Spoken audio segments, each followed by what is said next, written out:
একটা বাচ্চা ছেলে অথবা বাচ্চা মেয়ে বেশি জ্ঞানের অধিকারী নয়, তার মা বাপ দুজন মিলে নয়, একজন মিলে ছেলেটাকে সুন্দরভাবে সাজিয়ে চোখে কাজলটা মাখিয়ে নয় লাগিয়ে ওই বাচ্চা ছেলেটাকে পায়জামা পাঞ্জাবি পরিয়ে একটা 5 টাকা দামের টুপি যদি তার মাথায় দিয়ে দেয় আর ওই বাচ্চা ছেলের হাতে একখানা বর্ণ পরিচয় অ্যারাবিক ল্যাঙ্গুয়েজে লেখা যেটাকে বাগদাদি কায়দা অথবা ইয়াসিনের কোরআন বলে সর্বপ্রথম হাতে দিলেই ওই বাচ্চা ছেলেটা এইরকম বেয়াদবের মতো ঝুলিয়ে নিয়ে যাবে না, বরং সিনার সঙ্গে জড়িয়ে নিয়ে যাবে।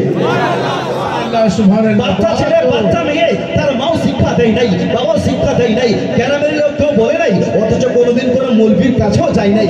কিন্তু এই বইটির এমনই এক তাসির, এমনই এক ক্রিয়া, এমনই এক প্রভাব, এমনই এক আসর যা হাতে নিলেই বইটা বুকের সঙ্গে মিলিত হয়। বইটা খোলার সময় চোখে চুম্বন, মুখে চুম্বন, বন্ধ করার সময় আবার চোখে চুম্বন, মুখে চুম্বন, তারপর নাকের উপরে রেখে দেয়। আল্লাহর নবী আকা মুস্তাফা আহমদে মুস্তাফা নবী মুহাম্মদুর রাসূলুল্লাহ সাল্লাল্লাহু আলাইহি ওয়াসাল্লাম আপনাকে আমাকে এটাই শিক্ষা দিয়েছে। হে আমার উম্মত শোনো, তোমরা ওই বাচ্চাটার দিকে তাকিয়ে দেখো, যেই বাচ্চাটা আজকে দুনিয়ার সরজমিনে পবিত্র কোরআনকে সিনায় জড়িয়ে ধরলো, ইয়াসিনের কোরআনকে সিনায় জড়িয়ে ধরলো, বাগদাদি কায়দাকে সিনায় জড়িয়ে ধরলো। শুনে নাও, যারা পবিত্র কোরআনকে সিনার সঙ্গে জড়িয়ে ধরবে, আমি নবী মুস্তাফা কাল হাসরের ময়দানে তার পেছনেতে চুম্মা দিয়ে নিজের সিনার সঙ্গে জড়িয়ে ধরে নেব আর জান্নাতে নিয়ে চলে যাব। রাসূলের পাক বলেন যে কোরআনকে জড়িয়ে ধরবে, আমি নবী মুস্তাফা তাকে জড়িয়ে ধরে আল্লাহর জান্নাতে নিয়ে যাব। জোরে বলুন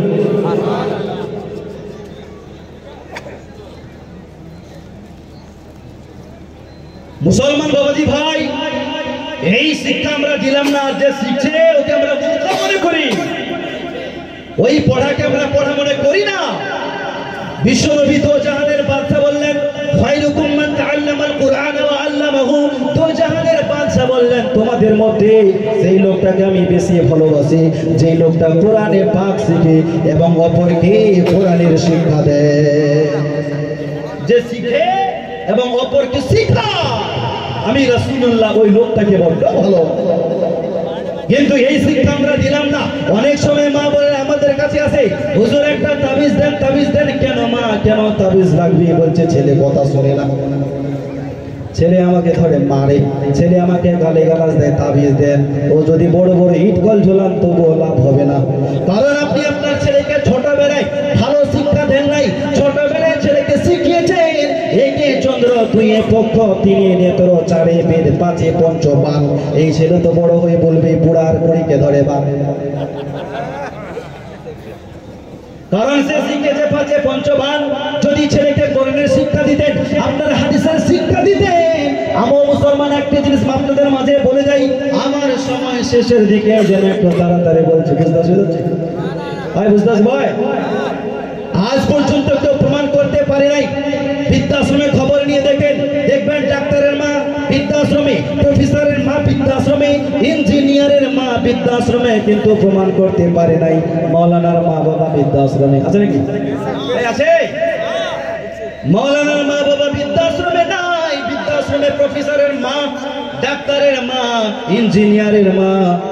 মুসলমান বাপের 4টা ছেলে, ইঞ্জিনিয়ার, প্রফেসর, ডক্টর, একটা মাওলানা। সেই বাবা ইন্তেকাল করেছে, প্রফেসর বলছে আমার দ্বারাই হবে না, ইঞ্জিনিয়ার বলছে আমিও পারবো না।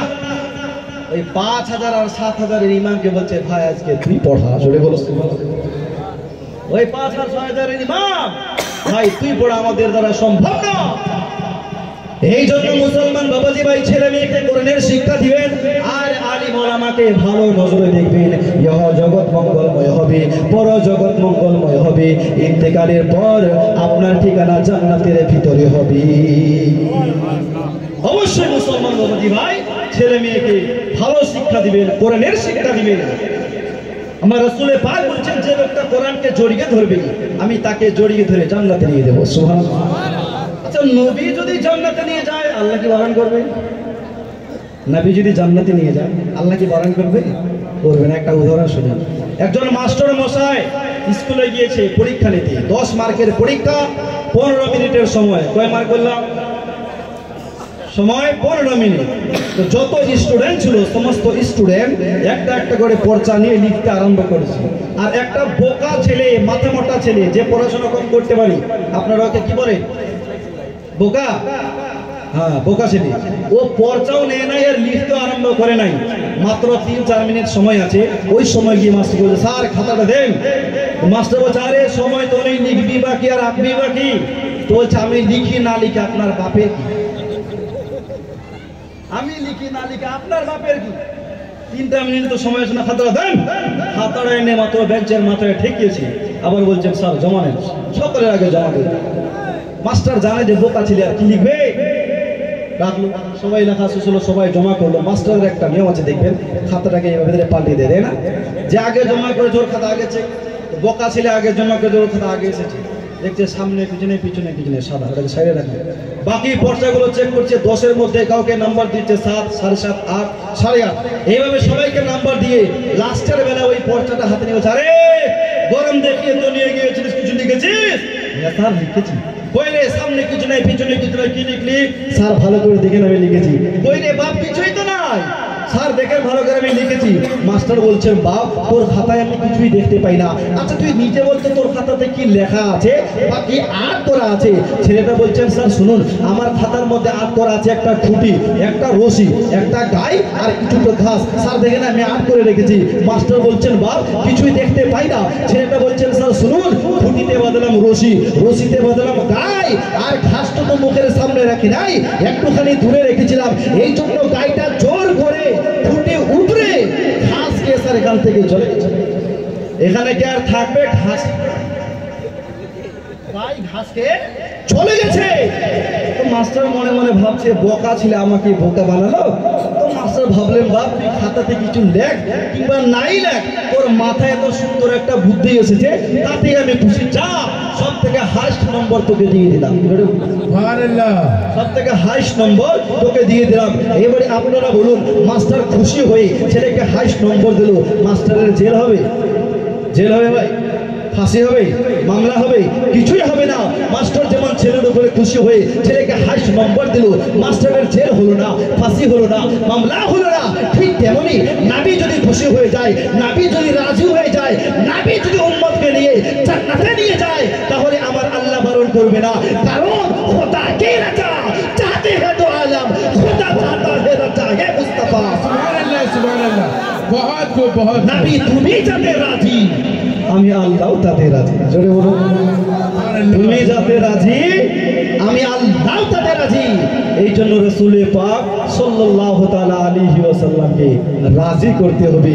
বাবাজি ভাই, আমার সময়ের শেষের দিকে, যাই হোক, যাওয়ার আগে আগে একটা ভোজপুরি নাচ পড়বো। শুনতে রাজি আছেন? কারা কারা শুনবেন হাত তুলেন তো।